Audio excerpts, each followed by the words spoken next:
I'm Karina Mustafa, I'm Sarah Ferraria. and this is Game Set Bet.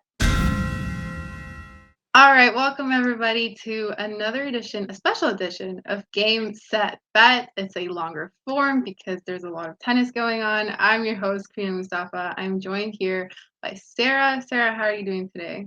I'm well. Thanks for having me, Karina. I'm so excited to talk tennis.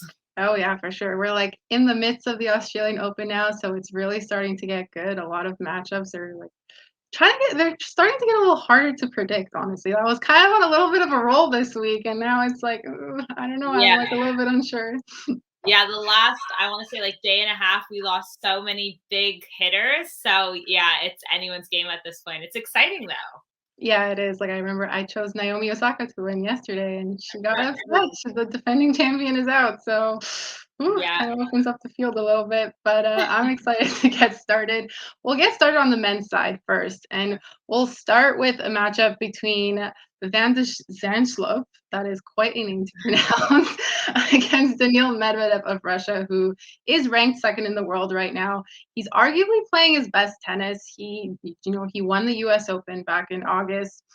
To me, I love watching him play. His game is super adaptable to whoever is in front of him, and that's what really makes him good. That's what allowed him to beat Novak Djokovic in that final. He's only dropped one set in this entire tournament so far, and that was to Nick Kyrgios, who kind of had the home crowd behind him a little bit. However, I do expect this to be a quick match. What are your thoughts on this? I really expect this to be over in 3 sets, really. Yeah, no, I completely agree with you. He's like you said, he's really playing his best tennis right now. He's 25, he's kind of coming into his own. As you said, he just won the US Open and it's similar, court surface level. Like he knows what he's doing here. So I think exactly like he is not to be messed with. And I think exactly, I think he's going to take it in 3 sets. Kind of, I don't want to say easily, but I think he will do it easily. Yeah, it's like this is like one of the rare matches where I'm like, I think I have full confidence in one result over the other. I know he loves one thing I love that he loves embracing that villain role, and I feel like that's helped him quite a bit, especially in that match against Nick Kyrgios, who did have the home crowd behind him.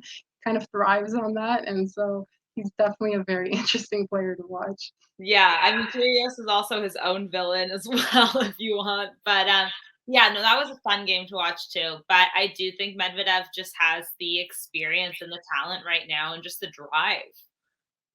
Yeah, for sure. Like, especially because I know we're all tired of talking about Novak Djokovic, but he is out. So, that does open the playing field a little bit. And I know Medvedev is probably very hungry for another Grand Slam. And, Yeah. he'll probably get really, really far in this tournament. The next men's matchup that I do want to talk about is Canadian Felix Auger-Aliassime. He's going up against Dan Evans. FAA's had a couple of tough rounds to start the Grand Slam. His first round went to 5 sets, and the second one was all tie breaks. It was 4 tie breaks, and it doesn't really get easier against Dan Evans. Dan Evans has a funny way of staying in matches and, being that guy that upsets kind of the larger seeds, and I think that Felix's success is going to depend on how tired he actually is from spending all of this time on court, because although he does have the game to beat Evans and he is favored to win the match, I'm a little bit worried about how fresh his legs are. Yeah, no, he's had a very tough tournament so far, but he has prevailed. And he's 21. I think he does have the endurance because of his age and hopefully the training, because I also see Auger-Aliassime going through. I see him winning this game.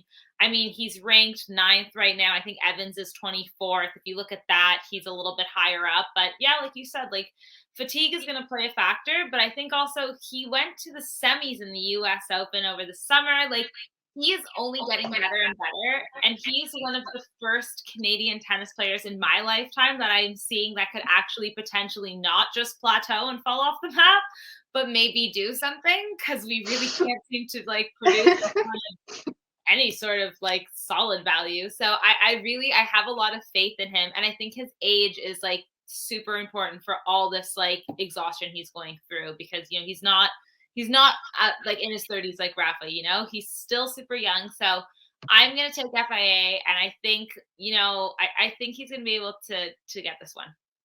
Yeah, I like sometimes I forget how young he is because I hold him to such a high standard that I feel like he has all this experience, and I'm like, "Oh, he's only 21 years old." Like, whoa, I gotta slow down a little bit. But yeah, you're totally right.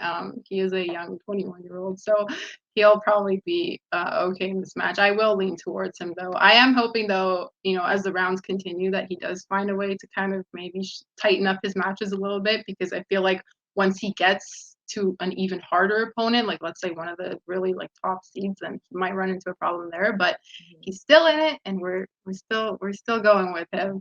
On the women's side, there are two matchups I do want to talk about. The first one, Vondrousova against Sabalenka.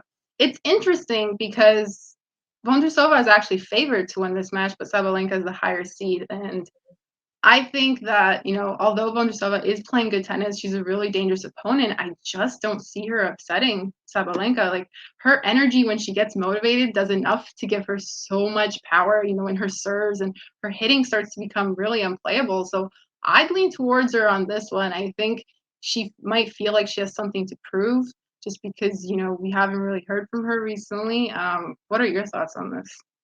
Yeah, I'm finding it hard to disagree with you so far, but I think Sabalenka is going to take this match as well. I think she's been one of the more predominant women in the sport in the last couple years. She's, done extremely well in the last Wimbledon, and I think the U.S. she made semifinals to both. And like you said, she's a really powerful tennis player. Like she has something about her, like her serves she keeps it's so focused on the court. Like to me, I think Sabalenka has this one in the bag as well. And even though, the bets are saying to take Vondrousova, I don't know if I would. I like Sabalenka a lot, and I think she's going to win this match. Yeah, I agree with you. It will definitely be interesting. I think it's a very good matchup between those two, but yeah, I definitely lean Sabalenka. But who knows? We're starting to get upsets in this tournament, so anything could happen. Uh, last but certainly not least, we have Simona Halep against Kovinic, who just beat Emma Raducanu in the second round, which was quite interesting because this is probably a name that people haven't really heard before. But Simona Halep is coming off of a trophy in Melbourne to start the season. She played at the WTA 250 event, and she hasn't lost a match yet. She's playing some really high level tennis after suffering through some injuries in 2021. I full transparency, I am Romanian. Simona's Romanian, so I tend to lean towards her. But even tennis wise, I will say like she's playing at a level where her defense is so good that she just outlasts whoever's in front of her. Yeah, no, I agree too. Something about Simona Halep too is like nostalgic a little bit. Like she in 2017, 2018, 2019, like she was really like the GOAT after, Serena had her child, kind of stepped out of the light for a little bit. Simona Halep was the woman to be. She won the US Open, she won Wimbledon, like she is top tier. And like every time I see her compete, I'm like, I am all about this lady. She is so confident. And also she's 30 now, I believe. And I think that gives her also just that experience too. Like what we said about FAA, being young and having, that energy is one thing, but there is something about these older players as well that like they know exactly what to do. This isn't their first rodeo, and that makes me have a lot more confidence in her as well. Like this isn't like she knows what she's doing. This isn't her first time around. Yeah, 100%. And she's even said in interviews now. She said actually in her second round interview, she said, "I'm 30 now. I can relax a little bit. I can like enjoy these matches." And I think that's something that's really been helping her. Just keep like a calm and cool mentality when it comes to these matches, which is helping her, think through things and kind of adapt as she goes. I'm super excited to watch her tonight. The fan in me is comes out every single time. I mean, she's favored by a lot to win this match, so hopefully things go smoothly. Um, but just to kind of wrap things off, we'll do a quick picks for each of these matches in case you guys haven't been paying attention to us so far. But for the first one, I think I'm going Medvedev. He's Yeah. favored by minus 3,300. I think we're both choosing him. It would be an incredible upset if that didn't happen. Evans, Felix Auger-Aliassime. Auger-Aliassime is favored by -125. I'm gonna go with the Canadian, Sarah. Yeah, you gotta keep the Canadian for this one. Yes, I think that one is gonna be closer than we'd like, but I'm gonna lean Phoenix. And then Felix, my bad. And then last one, Vondrousova, Sabalenka. Vondrousova is favored at -150, but I'm gonna go with Sabalenka here. Going for the upset, Sabalenka for sure. And last but certainly not least, I think we're both going with Halep here at -1600. We've got a lot of really, really good matches tonight. These are just four of many, and I'm really, really excited. I think this is my favorite Grand Slam. I don't know about you. I'm favored a little bit to Roland Garros because I'm Mhm. a Rafa fan. I love the clay, but you can't not love a Grand Slam. Yeah, exactly. It's the best time of the year. I think we're off to some really high tennis to start 2022, and that makes me excited. It feels like there's so much talent within the field. Like there isn't kind of just one person dominating everything, which is nice to see. Um, and yeah, that's all from us. I've been your host, Priya Mustafa, I'm Sarah Ferraria. and thank you for joining us on Game Set Bet. You can follow me on Twitter at KriaMM. Sarah, where can they find you? I'm on Twitter as well at Sarah Ferraria, just the same thing as my name. All right. Thanks so much. Have a great day.